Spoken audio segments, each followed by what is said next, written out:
Fala aí, pessoal.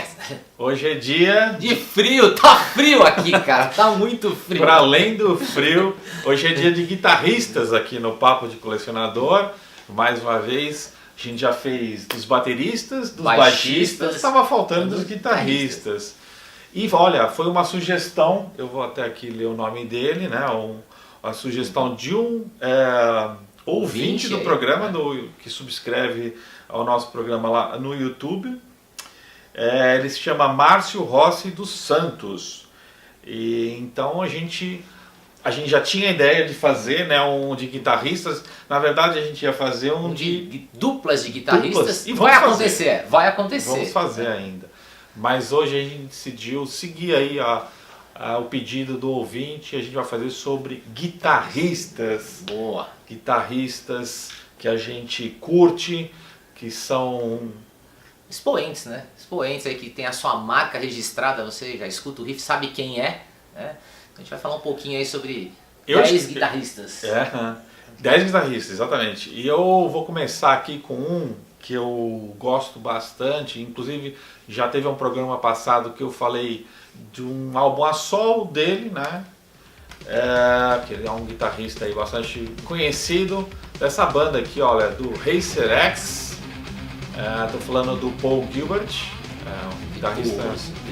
Exatamente, gosto bastante dele. Surgiu aí no início dos anos 80. Já falei aqui, ele foi muito jovem lá para a Califórnia. Acho que com 16 anos foi para o GIT estudar guitarra, se formou e já Mike Varney lá da Schaffner Records, né? Já, esse cara aqui é bom, arranjar uma banda para ele. E ele montou o Racer X. Inclusive, os dois primeiros álbuns, para mim, são os mais bacanas, assim, porque era bem heavy metal, né? Um heavy metal US metal, né? Bem legal. Eu não tenho, né? Por isso que eu não trouxe, não teria escolhido, principalmente o segundo, que é o Second Hit, né? Álbuns muito legais, com uma pegada muito neoclássica, né? E no segundo álbum tem a curiosidade que eles adicionaram um guitarrista que era aluno dele, que é o Bruce Bullitt. Então era o professor e aluno tocando na mesma banda e destruindo, né? Tocam muito bem.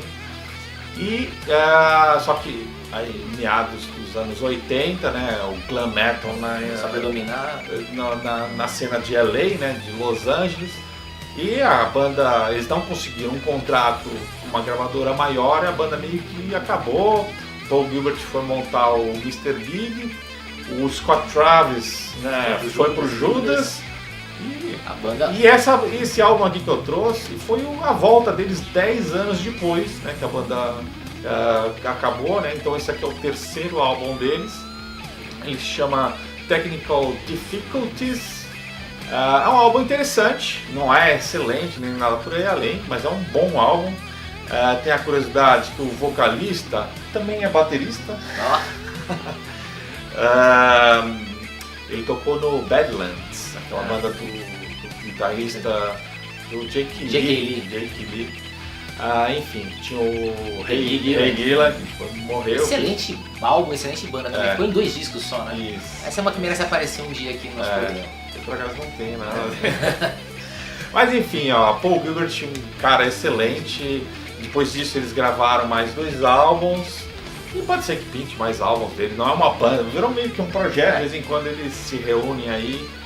E eles têm outras bandas mais importantes. Mas outras bandas no de início, emprego, né? Outras bandas de emprego, né? Exatamente, isso aqui ficou meio um projeto. Mas é uma banda boa, Racer X. Muito bom. Eu, é claro, não poderia deixar de escolher, né, um dos inventores, se não o inventor dos riffs do metal. Está ele, né? Tony Iommi. E eu escolhi esse disco aqui porque ele tem uma história muito interessante, né? Tem várias histórias interessantes, né? Tem uma pessoal minha e uma dele. Nessa época o Black Sabbath estava meio caindo as pernas, né? Tava assim, putz, né? O que a gente vai fazer? Vamos debandar. E o Tony Iommi resolveu fazer um disco solo, né? Gravou, juntou um pessoal lá. E a gravadora falou assim, não vai ser solo não, né? Vai ser do Black Sabbath. E ele foi obrigado praticamente a colocar, né, o nome Black Sabbath aqui, né, featuring Tony Iommi, ou seja, né, era para ser o disco solo dele. E é um puta de um disco legal pra caramba, né? Eu estou falando do Seventh Star. Essa versão aqui é a última versão lançada, né? Uma versão dupla aí com disco bônus, tá?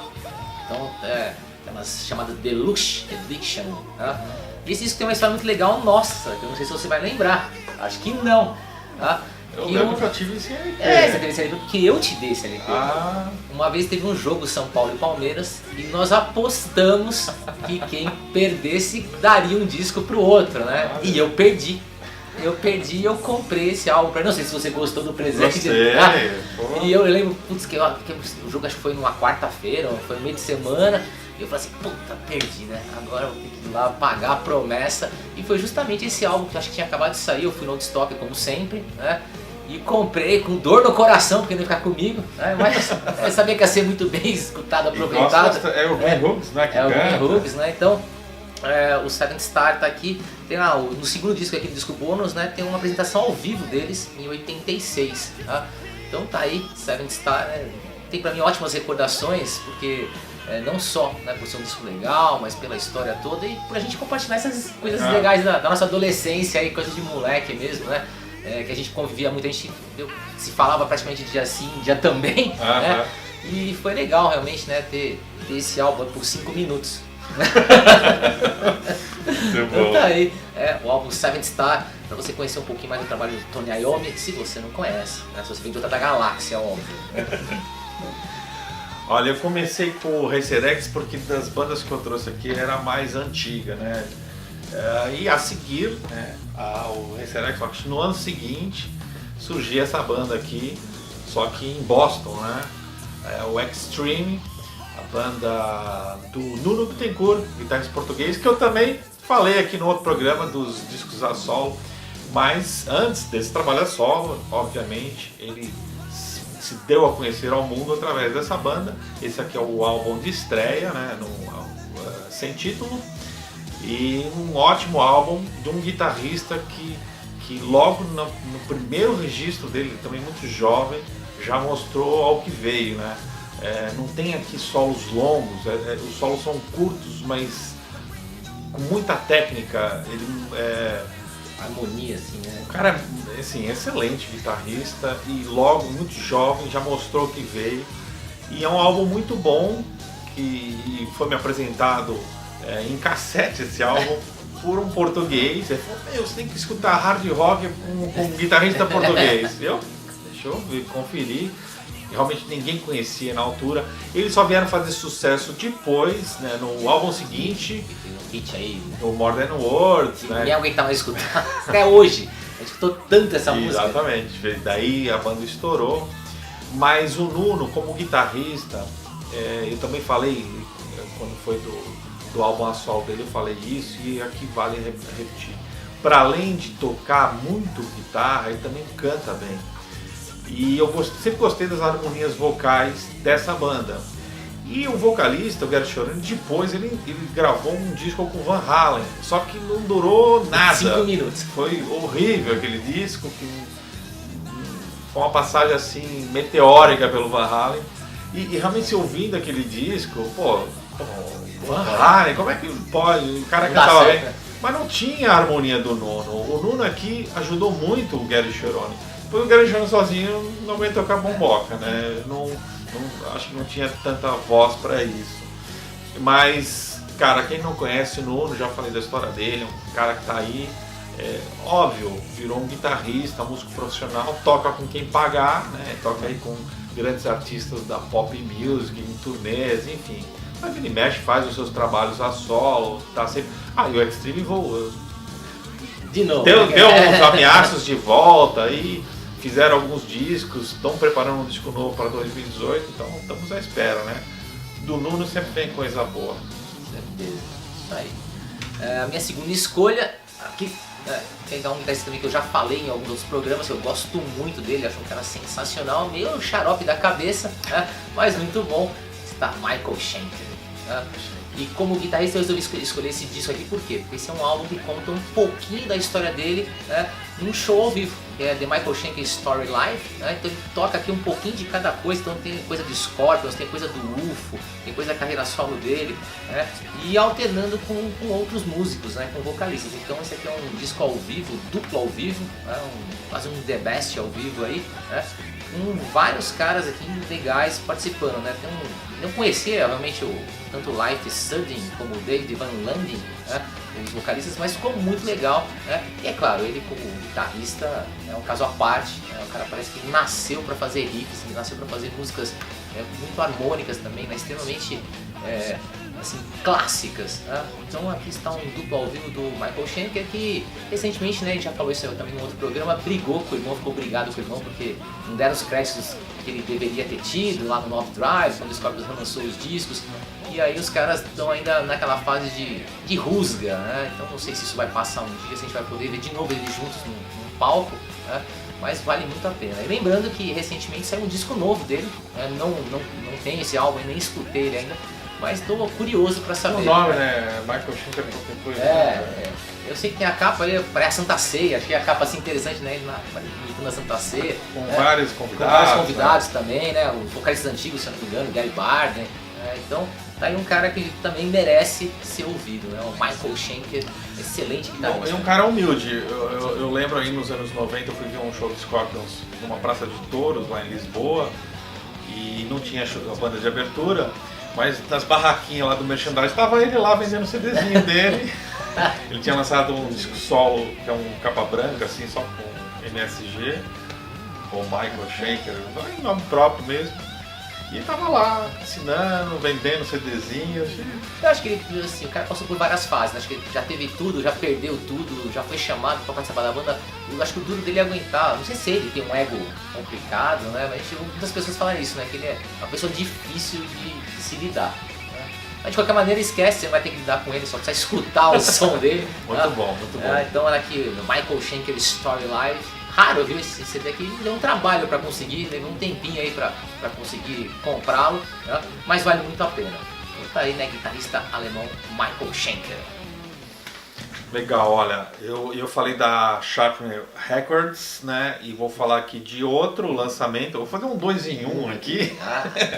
Por acaso, eu ia falar de um dos guitarristas, porque é um projeto com 2 guitarristas, eu tô falando do Cacophony.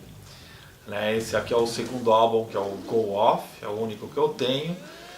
Eu ia falar do Marty Friedman, porque eu tenho alguns álbuns dele, é um guitarrista que eu gosto bastante. Mas eu queria também falar do Jason Becker, eu não tenho nada do Jason Becker. Tive na época do LP, o primeiro solo dele, né, mas que saiu depois. Aliás, ambos os guitarristas lançaram discos a solo depois dessa fase Cacophony. E logo depois desses discos a solo, eles ganharam assim visibilidade e o Friedman foi para o Megadeth, né? Teve lá quase uma década no Megadeth. E o Rich Kotzen, que é o outro guitarrista que faz duo nesse projeto, ele foi para o David Lee Roth. Só que durou pouco, né? Porque ele, em 2 anos, ele chegou a gravar um disco com ele, daí ele começou a apresentar aquela doença. Síndrome do Carpo? Como é que chama? Amiotrófico. Ela, esclerose lateral amiotrófica. Isso, exatamente. Tá. Ele tem essa doença. Que foi irreversível, isso é complicado. Que foi aos poucos, ele foi perdendo os movimentos. Acho que é uma coisa de. É neuromuscular. Neuromuscular, exatamente. Vai perdendo as funções, vai perdendo, vai atrofiando, né? Vai ficando parado. E hoje em dia, já há muitos anos, aliás, ele só mexe os olhinhos, literalmente. Inclusive o pai dele tem um documentário muito bacana sobre a vida dele, e o pai dele ajudou a desenvolver um software em que ele se comunica com os olhos, pelos olhos, né? Com o movimento dos olhos. Tem um alfabeto que ele vai, com o movimento dele vai escrevendo as letras, dizem, né? Não sei se é verdade, não, também já ouvi falar que o Stephen Hawking, que morreu, né? Também tinha ela, ele escreveu um livro só piscando. E o último livro dele... o Jason Becker... Eu falei de Kotzen, né? É o Jason Becker, eu acho que eu... Estou viajando com o Rich Kotzen. Jason Becker. Eles são da mesma cor, inclusive. Ele inclusive gravou um álbum já depois de doente, né? É composto no computador, né? Ele já não toca mais guitarra, não consegue sequer segurar um instrumento, né? Mas ele continuou compondo música, isso é uma coisa espetacular, né? Lógico, ele era jovem, né? Aqui ele tinha 18 anos, né? E só que quando apresentou a doença já tinha uns 21, 22 anos. Começou a deteriorar. Enfim, mas ele tá aí, é um excelente músico. Eu adoro ambos, tanto o Marty Friedman quanto o Jason Becker. E nesse álbum aqui, eles tinham gravado o primeiro álbum que era maioritariamente instrumental. E nesse álbum aqui eles já tinham um vocalista. Acho que são poucas músicas que são instrumentais. A maioria delas são cantadas, inclusive eu gosto das músicas cantadas. É um speed metal, tem algumas aí que são bem rápidas. Né? Ele tem a X-Ray Eyes, que eu gosto bastante, a Black Cat, que eu acho bem legal, Floating World. Enfim, um álbum bom, tem as partes. Eles eram muito da escola neoclássica, né? Mas um duo excelente, né? Aliás, Cacophony. Uma curiosidade, né? Antes do Cacophony, onde tocou o Marty Friedman? No Hawaii, né? Hawaii, cara. Uma banda muito legal que a gente tem que falar dela aqui, né? Que é uma banda que, meu, putz, podia ter ido um pouco mais pra frente. É uma banda bem legal. Aliás, eu acho que era Hawaii porque alguém era de lá, não é? Acho que eles eram nativos do Havaí, né? E talvez seja por isso, não sei, sinceramente não sei. Mas é uma banda que deixou saudades, cara. Tem pelo menos aí 2 álbuns e um EP bem legais. Eu gosto muito do One Nation Underground, que nunca saiu em CD, não é? Só em versões piratas aí. E depois o The Native Are Restless, que é um pouco mais comercial. E o Marty Friedman é um cara que hoje em dia vive no Japão. Ele, aliás... Capa da Burn sempre, né? Mês sim, mês não. Aliás, eu adoro, né? Eu tenho vários CDs dele a solo.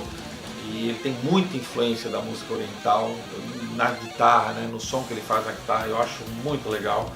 E pronto, essa influência não é por acaso, porque ele vive, ele tá lá, há muitos anos que ele vive lá, então ele tá dentro já da cultura, fala japonês, fluente, enfim. É um cara que mudou de estilo de vida, mas no rock continua aí, sempre. Aliás, ano passado ele lançou um ótimo álbum que teve no meu top aí, que é o Wall of Sound, super pesado, é um cara excelente aí. Então, olha, 2 em 1, falei bastante do Cacophony, Marty Friedman e Jason Becker. Muito bom.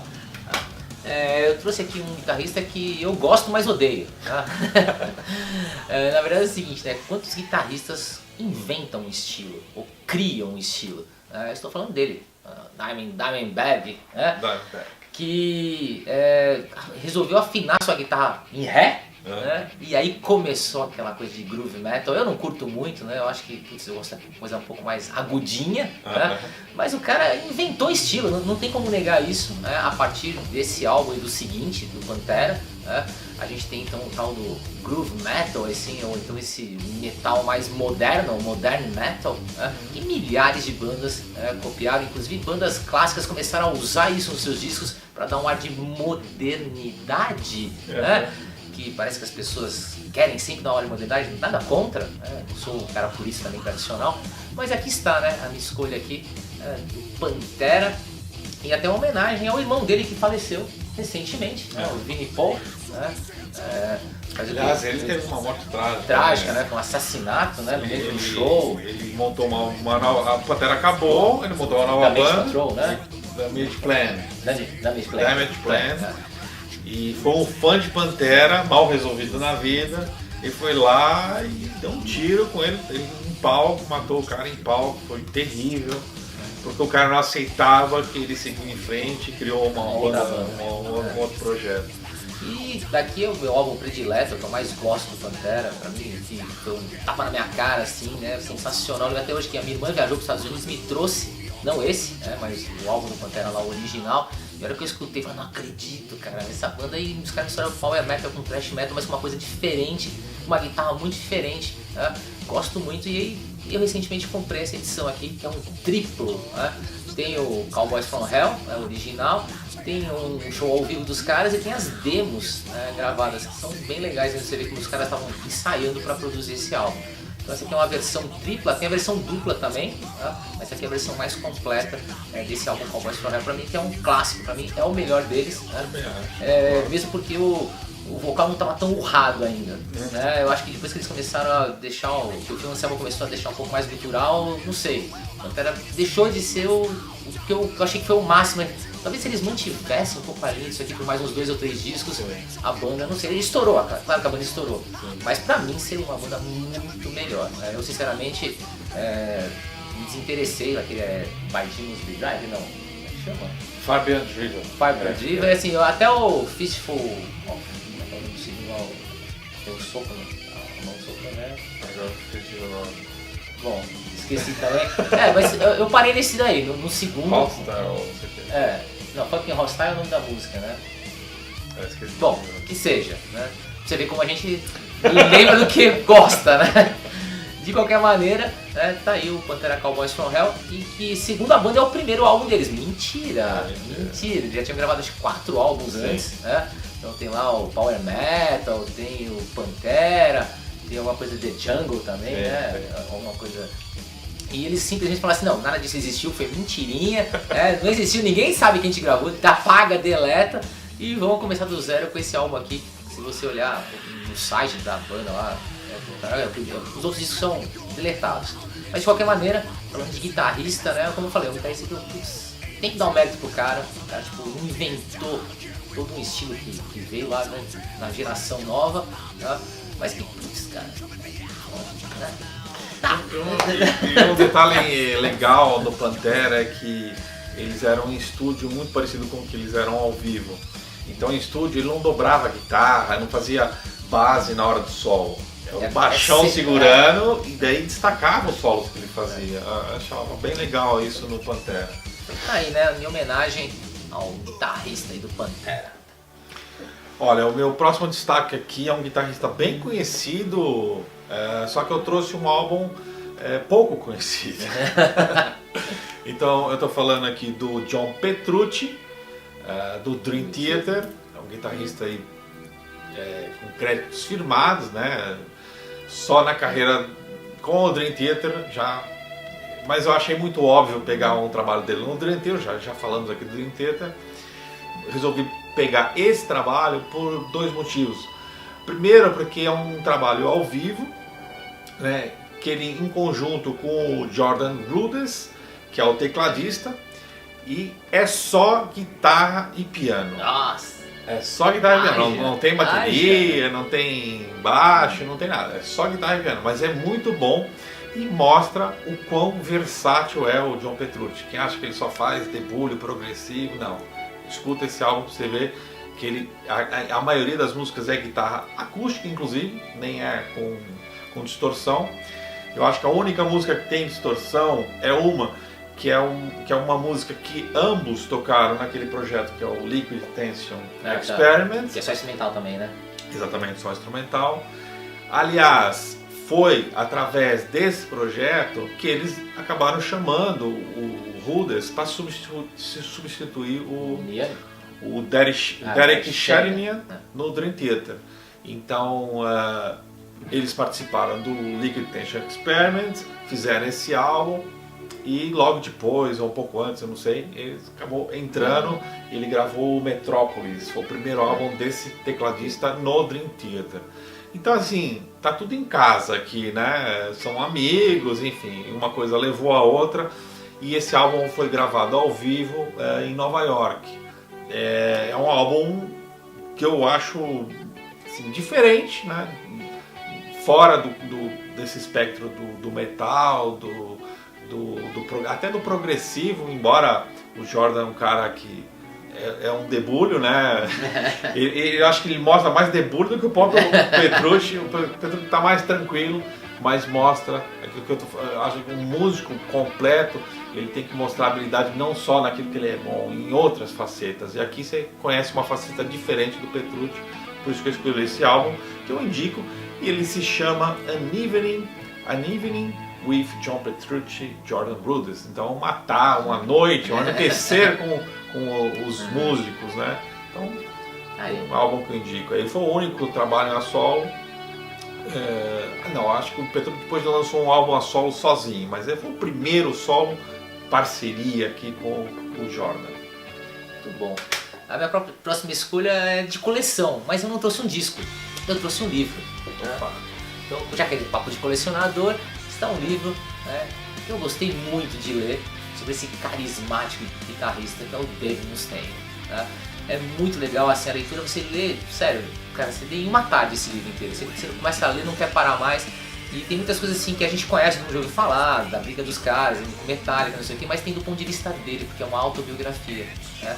Uma das coisas mais legais que tem nesse livro é quando ele começa a contar o seguinte, fala assim, não, eu vou ser melhor que o Metallica. Tipo assim, eu vou ser melhor que o Hetfield. Né? E aí fica aquela coisa, não, então eu vou fazer o primeiro disco, fazer o segundo. E aí ele fala assim, não, eu vou fazer um puta de um disco fudido do Metallica, do Megadeth. E aí quando ele chega no máximo, né, que ele fala assim, puta, eu vou lançar, e os caras lançam o Black Album. Quer dizer, quando o Megadeth lança o disco que tá lá em primeiro na Billboard, tá, muitas primeiras, não lembro a posição que tava, aí ele fala assim, agora sim, passei os caras, dá um tempinho, os caras lançam o Black Album, então assim, você percebe que tem um recalque aqui do cara. Muitas vezes ele cita no livro, né, que ele precisava provar que ele não merecia ter saído do Metallica. Né? Então acho que até hoje ele sente isso, acho que ele não cicatrizou, pelo que eu li aqui, né, as histórias que ele conta. Né? Ele foi colocado no ônibus, fala nada dele. Na verdade, assim, ele era um traficante. Né? Ele era um mau elemento. Né? E quando o Metallica saiu, né, da Califórnia e foi lá para São Francisco, ele começou a sumir, desaparecer, né, nos ensaios, e ele começou realmente a traficar. Né? Ele conta essa história de que ele estava fazendo umas bobagens, e os caras perceberam, colocaram de volta no ônibus, enfiaram o dinheiro lá, falaram assim, ó, você vai embora. E ele acordou, né, chapado, de volta na Califórnia. Né? E eu acho que ele percebeu os erros, tanto é que ele conta muito sobre isso no livro. E conta outras histórias muito engraçadas, né? Ele é faixa preta aí de artes marciais, de karatê, então ele já chamou pro pau vários caras, né? Então ele conta aqui umas histórias muito legais. É sempre na primeira pessoa, com a ajuda, claro, de um escritor mesmo, que ajuda pra fazer isso. Mas o livro vale a pena, né? Várias e várias histórias. Né? Como eu falei, você lê numa tarde só, você começa a saber de coisas que, putz, que coisa curiosa. Por que ele tem esse tipo de sintonia com Metallica? Né? E ele até conta em alguns momentos, né, que acho que é o filho dele, bom, um dos filhos dele adora Metallica. Né? Enquanto eu acho que um dos filhos do batera do Metallica, né, gosta de Megadeth. Então, ele fica aquela coisa assim, pô, mas não dá pra você gostar de outra coisa, né? Então, é uma coisa muito interessante essa perseguição, né, do Dave Mustaine, não ao sucesso, né, mas a superar um trauma lá atrás, quando ele ainda era moleque, irresponsável. Muito interessante aí, Memórias do Heavy Metal do Mustaine. Aí eu achei interessante que quando eu vi a capa, eu até pensei que fosse o James Hetfield. Não sei, olha, parecidos, eles eram parecidos. E os dois são, criadores de riffs, né? O que o Megadeth lançou na altura do Centennial? Tinha que aproveitar essa altura aí. Ele lançou o Risk, né? Fez a mesma merda. Então, assim, foi antes do Risk, não foi? Eu não sei, eu sei que as merdas foram parecidas, inclusive, né? O Crypt Greetings, junto na época das porcarias do Reload, Load, né? Quer dizer, o cara segue realmente os passos, um segue o passo do outro, não sei. Quando o cara manda uma coisa boa, né? Quando o cara vai lá e fala assim, putz, né? Soltou um Euthanasia, né? Um disco, aliás, gosto praticamente todos os discos do Megadeth, tirando essa fase, né? O último também foi muito bom. O último muito legal. Né? Eles meio que se perderam ali na troca de membros, tocavam muito de membros na banda, mas agora parece que deu uma estabilizada, né? Não sei por quanto tempo, né? Mas acho que... Kiko é que eu acho que é contratado. Certeza, né? Mas acho assim que o Dave Mustaine, é um cara carismático, né? Então, assim, além de ser um grande guitarrista, né? Vocalista, né? Sola também, tem várias faixas que ele vai lá e manda ver, não precisa de um Matt Friedman com ele, né? Mas ele tem algumas músicas que ele também manda ver, então acho que é um cara muito versátil, completo. Claro, não é excelente vocalista, mas você escuta, você sabe que é Megadeth. Você fala assim, é o Dave Mustaine. Sim. Então vai saber, fica imaginando assim, o que aconteceria se ele não tivesse saído do Metallica? O que seria o Metallica hoje? Né? É uma coisa assim, o que aconteceria se... Então tá aí, né? O livro aí que, como eu falei, é de colecionador, né? Um livro difícil de encontrar hoje em dia. Tá? Você sabe um pouquinho mais da história do Dave Mustaine, né? Esse cara carismático aí, excelente guitarrista, excelente vocalista, talvez não, né? Mas compositor de mão cheia. Tá aí, né? A autobiografia de Dave Mustaine. Fiz uma sacanagem, né? Eu coloquei 2 em 1 há pouco e agora eu vou fazer um 3 em 1. Que eu vou falar do G3. Não tinha sacanagem isso, não pode. Não, porque o G3 é um projeto do Satriani, do Joey Satriani, um guitarrista fenomenal, já falei algumas vezes dele aqui, por isso que eu não... Em vez de pegar um álbum dele, né, já falei de outras vezes, vou falar do G3. Sabe por que ele criou esse projeto? Achei muito interessante. Porque com sucesso, ele acabou ficando meio isolado dos amigos, músicos, isso aqui. Então eu falei, quer saber como é minha vida tocar? Eu vou montar um projeto para juntar amigos meus que a gente possa tocar. E eu acho muito legal essa história. E esse aqui foi o primeiro. Na verdade, o projeto é uma tour, não é um projeto de disco. Tanto é que os discos são sempre ao vivo, né? Só saiu 3 até hoje. Esse aqui foi o primeiro, de 96. E os convidados nesse caso é o Steve Vai e o Eric Johnson. Inclusive, eu nunca assisti eles ao vivo, mas eles já vieram 2 vezes para o Brasil e uma das vezes que eles vieram foi com essa formação, né? com o Eric Johnson. Só que os guitarristas, o Satriani vai convidando outros. Embora o Steve Vai participe da maioria dos que saíram em disco ao vivo, todos eles têm o Steve Vai. Um deles foi com o Malmsteen e teve um outro, agora não vou lembrar, se não me engano, não vou me lembrar com quem foi, acho que foi com o Paul Gilbert também, mas enfim, o Gilbert, acho que foi o Petrucci do 38. Já tocou tanta gente também, né? Dá pra fazer um time de futebol, que ele já tocou. Eles vão mudando, mas o show em si, na verdade, são shows individuais, né? Cada um faz um seu showzinho, né? O Satriani faz um show, nesse caso aqui o Steve Vai faz o show, um show curto, né?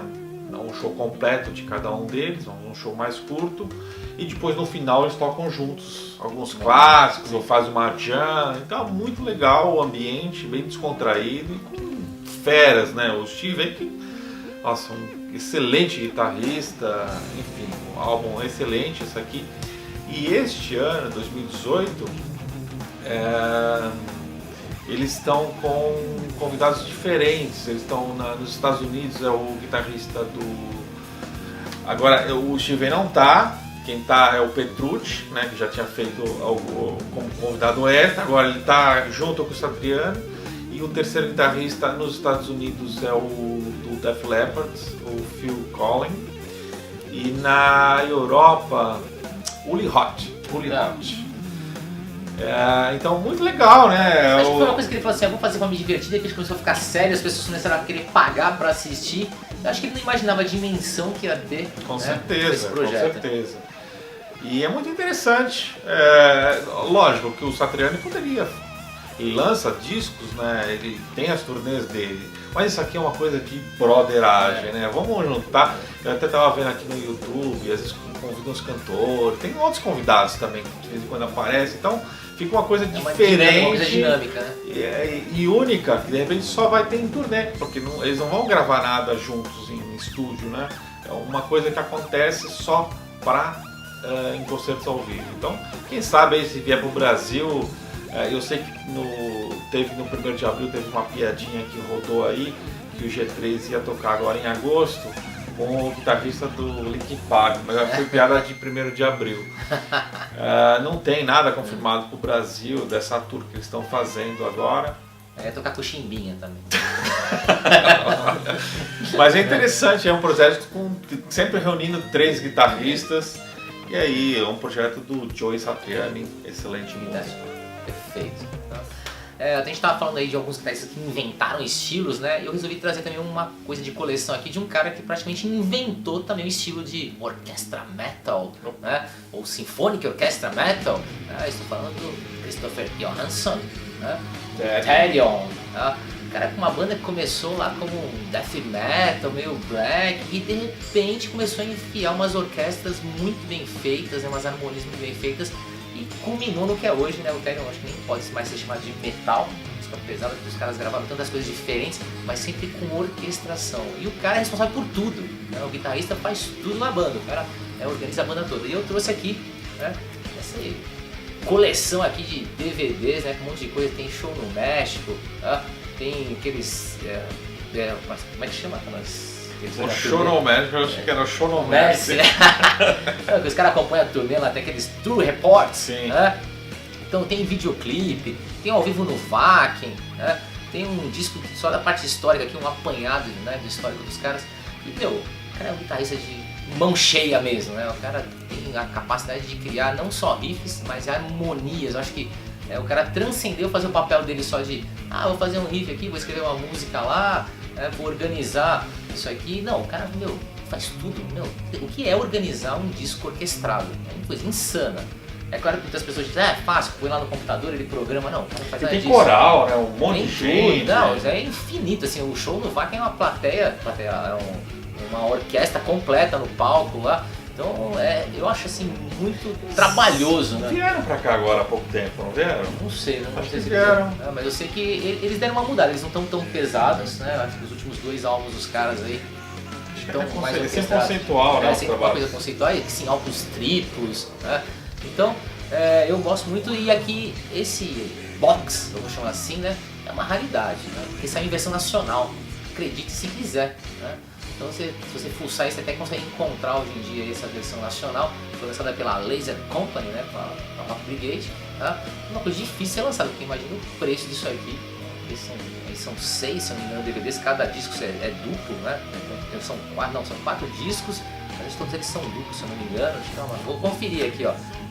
Primeiro álbum, ó, Live in Mexico City 2004, mais Tour Reports, o primeiro DVD. O segundo também, ó, são mais 2 discos, Live at Wacken, mais Historical Disc. E o último, né, é um disco de áudio, são mais 2 CDs de áudio. Né? Então tá aí, é claro, tem até o booklet, os caras fizeram, ó, versão nacional, né, que bonitinho, tá? Pequenininho, diminuiu o tamanho, né, costuma ser tão pequenininho assim. Mas tá aí, né, pra quem gosta de coisas diferentes, ou guitarristas, né, diferentões, tá aí, é o Therion com Christopher Johansson, acho que esse é o simples pronunciar. Olha, só uma curiosidade que eu acabei esquecendo de falar do Satriani, pro G3 ele sempre convida, né, caras diferentes para essas turnês, mas teve 3 caras que nunca responderam os convites dele, que foi o Ed Van Halen, o Jeff Beck e o Santana. Esses 3 ali chegou o e-mail e foi pro junk, né? Azar deles, né?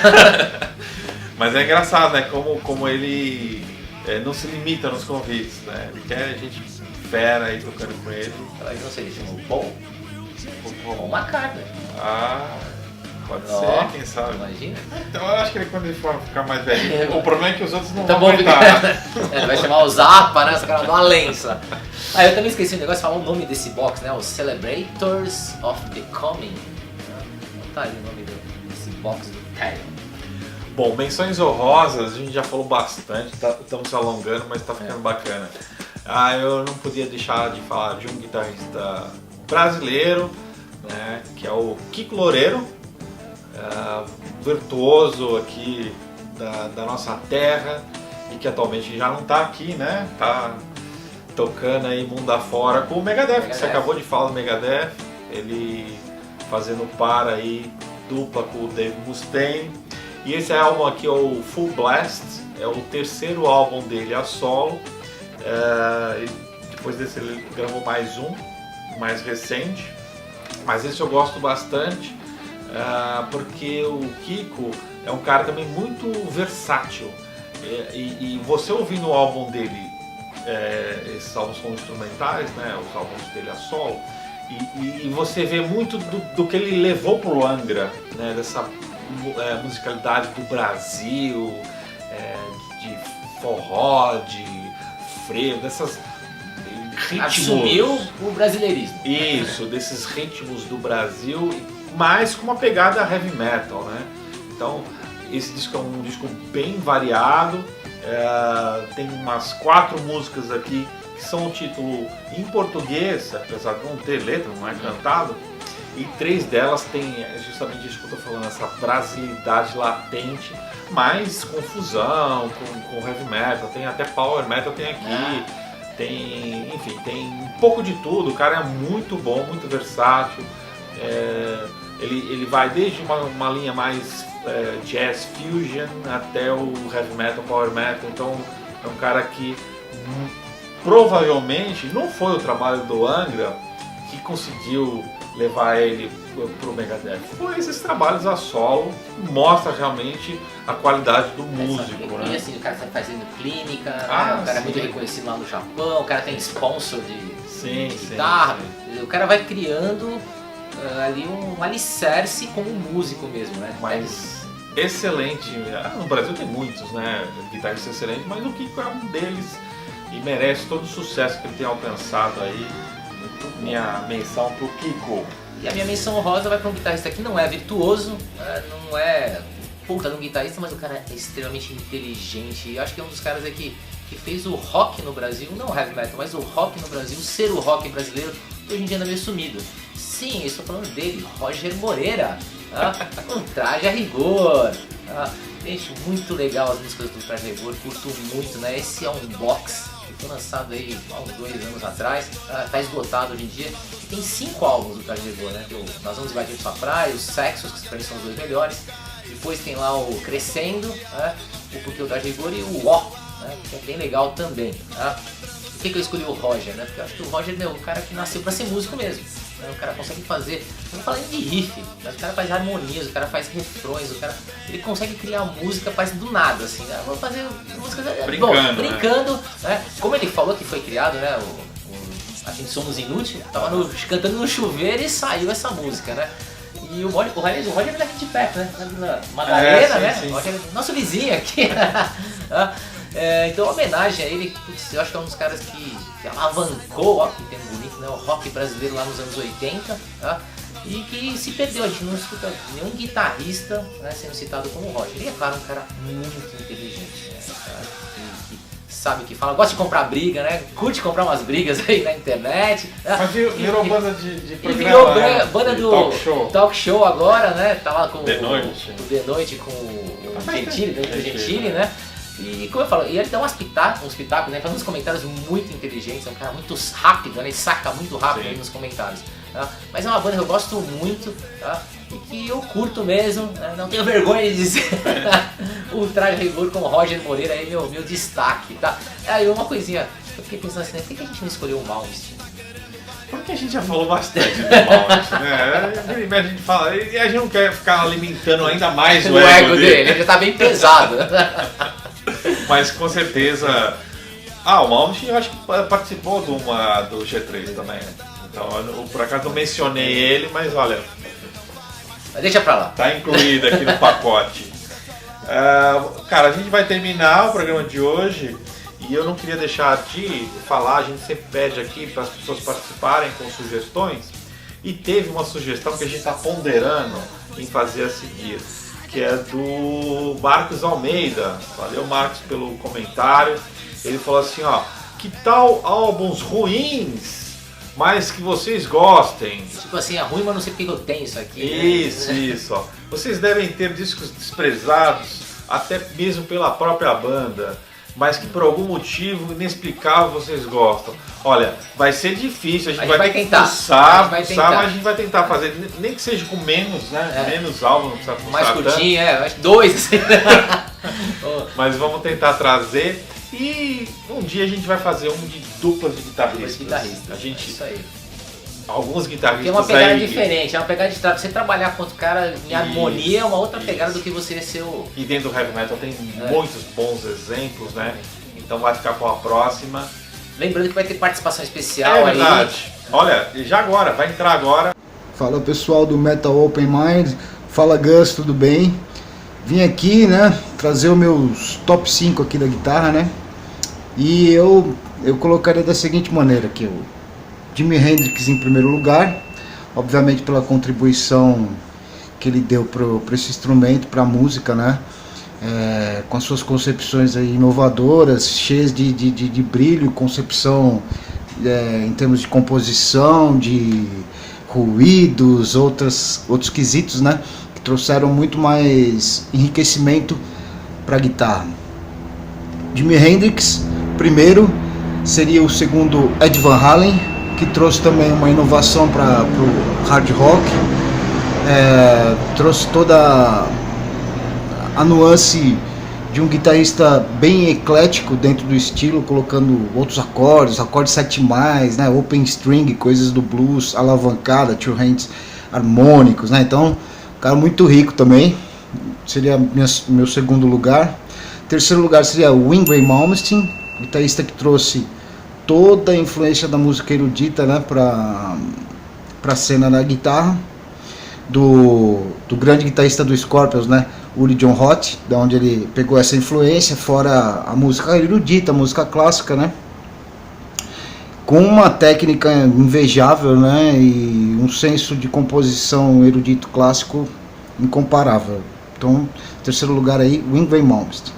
O quarto lugar, 5 são poucos, né, teria uma lista enorme, mas como são só 5, então eu falei Hendrix, Van Halen, Malmsteen.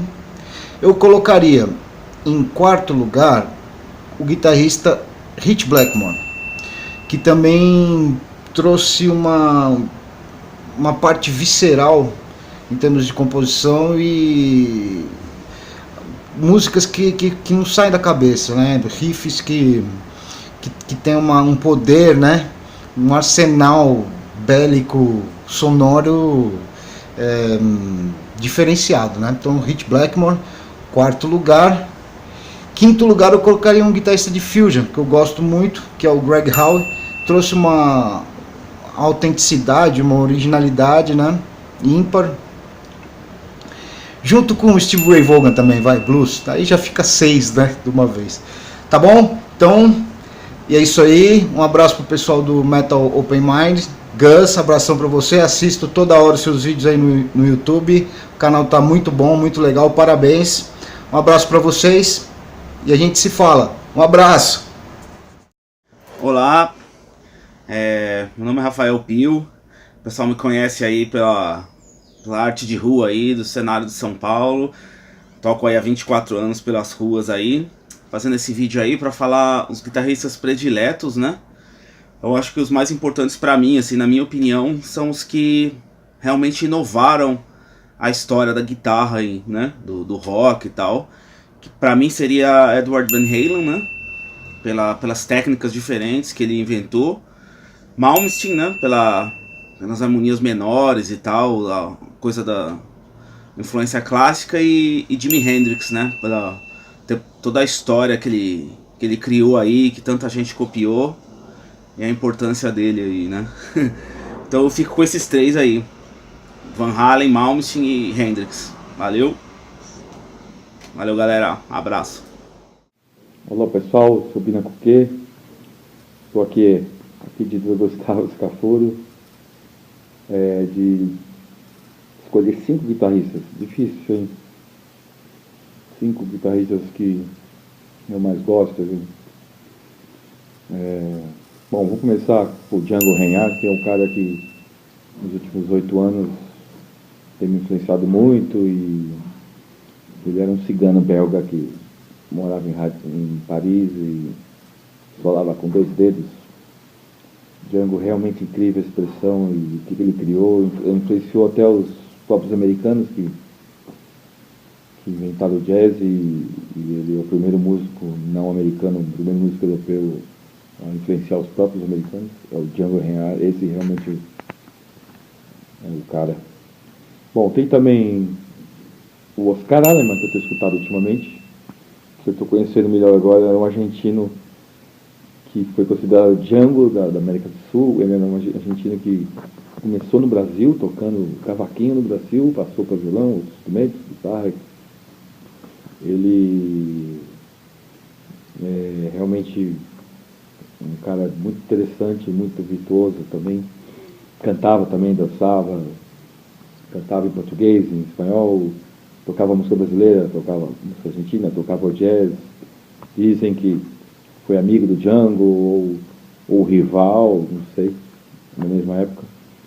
Outro que eu gosto muito é o Bola 7 brasileiro, que ficou mais conhecido nos Estados Unidos, na América. Morou muitos anos lá, gravou muitos discos de sucesso. Bola 7, guarda esse nome. Muito divertido o jeito dele tocar. Ele gravou discos de violão, outros só de guitarra. Bola 7 muito interessante, muito muita pegada muito boa. O outro, Wes Montgomery. Wes Montgomery, o negro que solava com o polegar, não usava palheta, só usava o dedão da mão direita.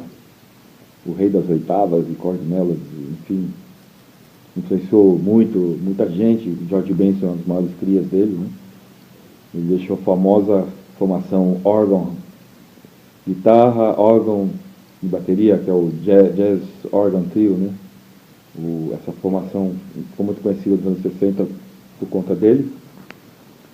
E também outro que eu gosto muito é um violonista de 7 cordas, Dino 7 cordas, rei das baixarias, porque ele acompanhava fazendo linhas de baixo, não necessariamente chamam de baixaria as linhas de 7 cordas, né? Dino 7 cordas, grande, me influenciou também bastante. Então ficou aqui com esses, espero que tenham gostado. Obrigado, até a próxima. Bom dia, Gus. Bom dia a todo mundo que assiste aí o MOM. Os meus 5 guitarristas favoritos são, primeiramente, né, do quinto pro primeiro, o Kiko Loureiro, porque foi uma influência muito grande para mim. Sou um guitarrista que cresceu nos anos 90, então eu vi muitas revistas da Zoom, eu vi muitas cover guitarra, eu vi muita guitar player. Então, nesse sentido, foi uma grande influência para mim. Eu também gostaria de colocar nessa lista o Paul Gilbert, que eu vi muitas aulas dele também. O cara era um absurdo no Racer X e depois ficou mais absurdo ainda no Mr. Big. Seguindo com essa lista, sempre ele, né, o Hendrix, que é uma influência para todo mundo. Puta guitarrista fudido, não tem nem o que dizer. Em segundo pra mim é o Jimmy Page, cara, é o dono do melhor time de guitarra que eu já vi na vida. É uma das principais influências da forma de tocar, assim, sempre despojado, com guitarrona lá embaixo, sempre munido da sua Les Paul e da sua SG, inclusive essas guitarras que eu uso hoje, depois de muitos anos. E em primeirão, encabeçando essa lista, o Zakk Wylde, porque pra mim ele é o guitarrista mais visceral que tem, desde quando eu vi ele tocando aquele solo do No More Tears pela primeira vez. Não tem como comparar. E hoje em dia ele é super versátil, ele toca com Black Label, ele toca com Oz, ele faz o Black Sabbath, o Zack Sabbath, né, que é uma das maiores influências minhas hoje em dia. Beleza? Um grande abraço e esse é meu top 5. Valeu! E você também pode colocar, escreve aí os seus 5 melhores, põe aí, faz a sua listinha, vamos ver se bate com a nossa aí. Quais são se bem que a gente não fez lista dos melhores. Mas são os destaques, assim, 5 guitarristas da nossa coleção. Vocês gostam, que vocês têm aí, que você compra. Que acompanha, que vale a pena ter a coleção inteira. Isso. Escreve aí. E a gente volta para a próxima aí.